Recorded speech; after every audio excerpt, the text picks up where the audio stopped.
Except that I have to amend that slightly because we beat both of the 50s teams.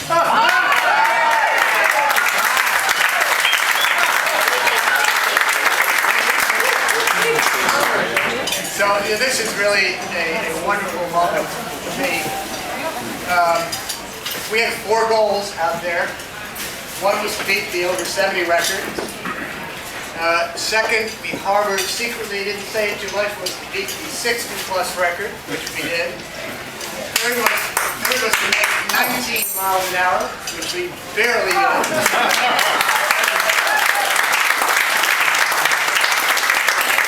But fourth, and more important, was to set a benchmark for the 70-year-old team that young Ben Longstreth is going to be in 45 years. Lots of luck, Ben. Don't do it, Ben. So this is wonderful for me. All my family here, all my best old friends biking here, and now my best new biking family. It's just wonderful for me to get you all together and get you to know one another. I'd like to introduce the crew, but before I do that, I want to mention 3 other people. I can't name all of you, you're so terrific, I'd love to, but there's 3 people in particular. First, our coach, the coach of 3 of us, anyway, and often 4 of us, Aiden Charles. Stand up, Aiden.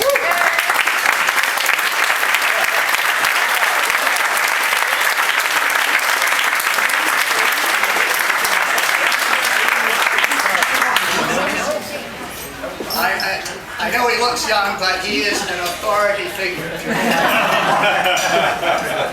I like to call him Aileron Aiden. I'll tell you why.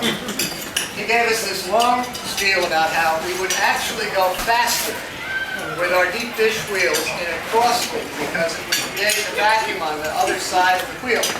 And as the wind was whistling across us at 30, 40, 50 miles an hour on the plains of Kansas, I couldn't understand why we were going slower rather than faster. Another great old friend who is responsible for United Healthcare being our sponsor and who brought us our crew member, Janice, is Mary Mundinger. Mary, could you just stand up?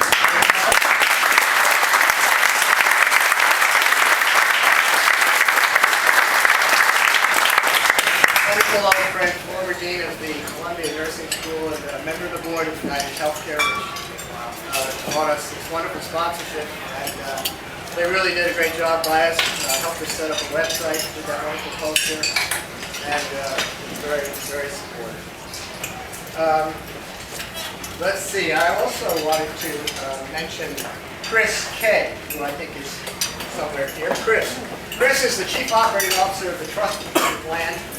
And we were trying to raise some money for the Trust for Public Land. We've gotten a little start on it.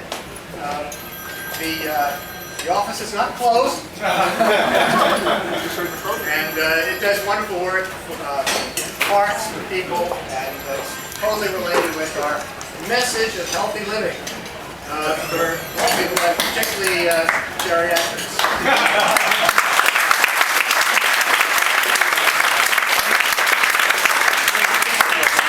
Now, we had an absolutely marvelous crew. We never used last names, so I'm not going to use them tonight. I'll introduce them to you as sort of the groups.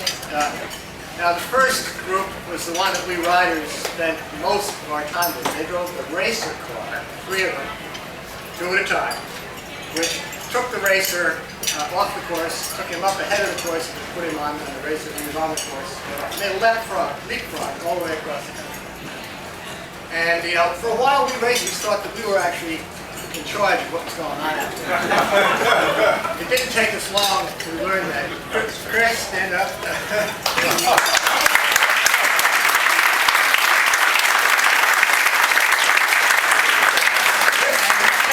Taylor, stand up.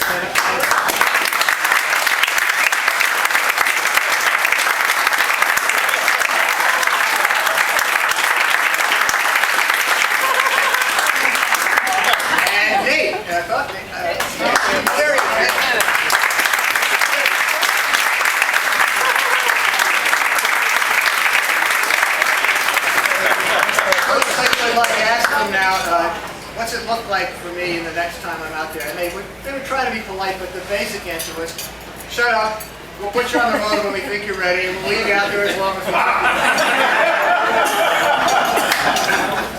I would also say that Nate, who is kind of a exercise scientist, was conducting what he said was an experiment on the four of us to see how geysers turn over their water and produce energy. But, you know, I think, Nate, that transparent story really didn't fool us. You were there for USDA and ran drug testing.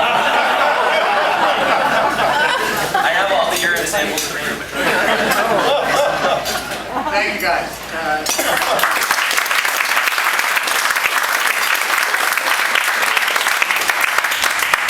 So then the next three guys who I think maybe had the hardest job were drivers of the follow car. This is the car that has to follow us across the country at 19 miles per hour.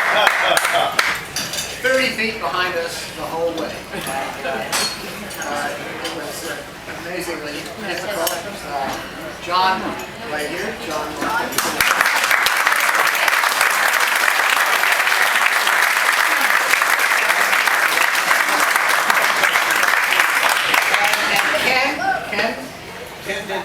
Ken didn't make it, but Greg did, so yeah, right here.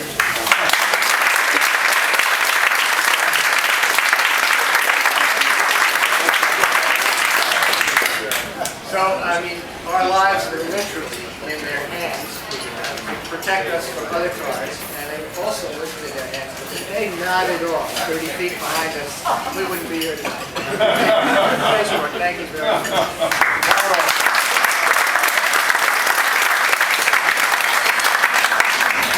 So there were other vehicles that had to be driven. In addition to those two cars I described, we had two RVs, which transported the crew and the racers from one transition spot to another. So there was a racer RV and a crew RV. And the racer RV that the racers drove in was driven by Barney and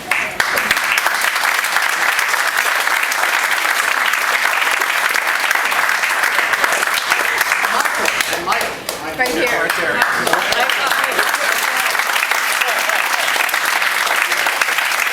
Thank you. We got to listen to the racers to the conversation between the two. I don't think I'll say We thought you couldn't hear us. Michael was also chiefly responsible, along with many others, for getting our website up and something you could all follow. That's terrific. The other van was driven by Lewis. Oh, there he is.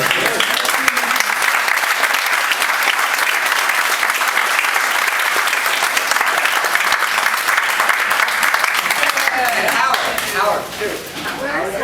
There he is.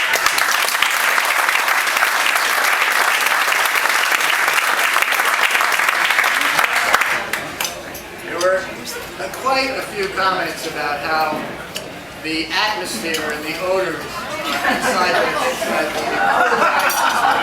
were a lot more tolerable than the guys who had to drive the four races around. Let's see, who's next? Well, Karen, we call Karen Mother. Basically, that was Karen's stuff. Karen here?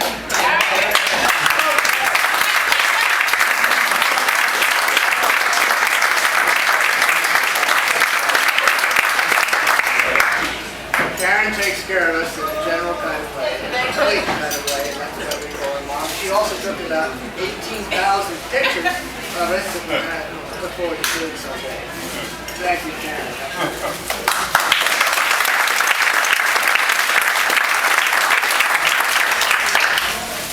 We traveled with a cuisine comparable to Maxine's.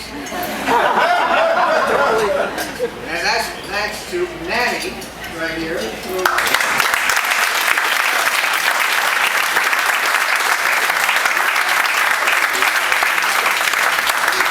prepared anything for us on short order, as long as it was pasta, eggs, or smoothies. And delicious sandwiches for the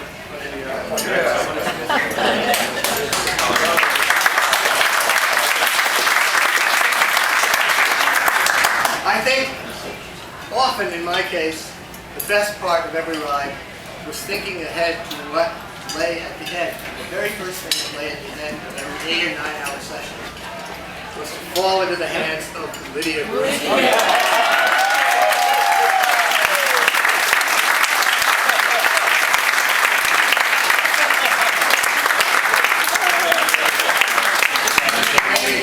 Huge difference. And we were also extraordinarily lucky to have with us, very reassuring, Janice, who is Janice? Right here. Janice.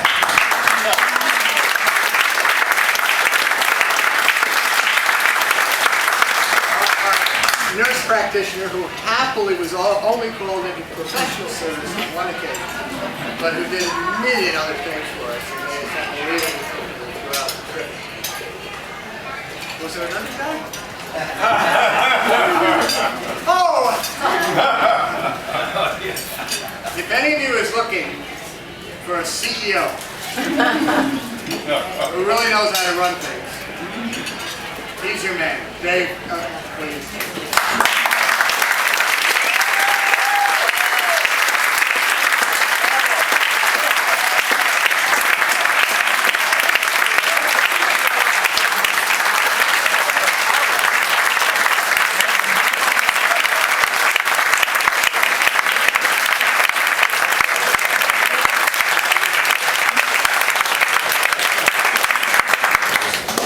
Dave and his crew brought us across the country without a single penalty. And I can tell you that in Saratoga Day that is very rare. Penalties are additions to your time, and they can be absolutely devastating to overall performance. We didn't have a single slip-up on the way, which was really quite amazing.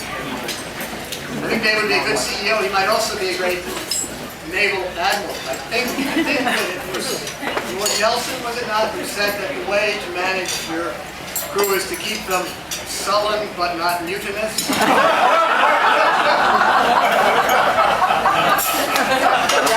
I think Dave read that book. So that was our crew, and we were really thankful for them. Our racers, I hope you've gotten a chance to meet. My partner, Dave Burnett, is not here right now. We jumped off with like another group of friends who are just arrived and finishing the ramp. Dave is just a voracious racer, unbelievable competitor. I was very happy to have him on as part of my sub-team because you just can't keep him in the car when there's a mountain in front. So he did all the climbing and I just downhill all the way. And our other pair, Don and Dur, are just unbelievable. The first night when Dave had to go up to the hospital briefly, they went 190 miles. Our tyrannical crew chief, he doesn't say, would you mind going a little further? He said, no, Don and Dur, you're doing 190.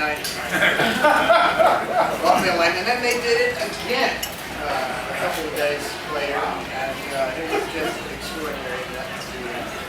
The boiler room of our operation. So I'm full of gratitude for all of you for being here. I hope my two families and friends will mix it up tonight. This is a really exciting moment for us. I'm still on a huge high. Could you ask the four riders to stand up? Yeah.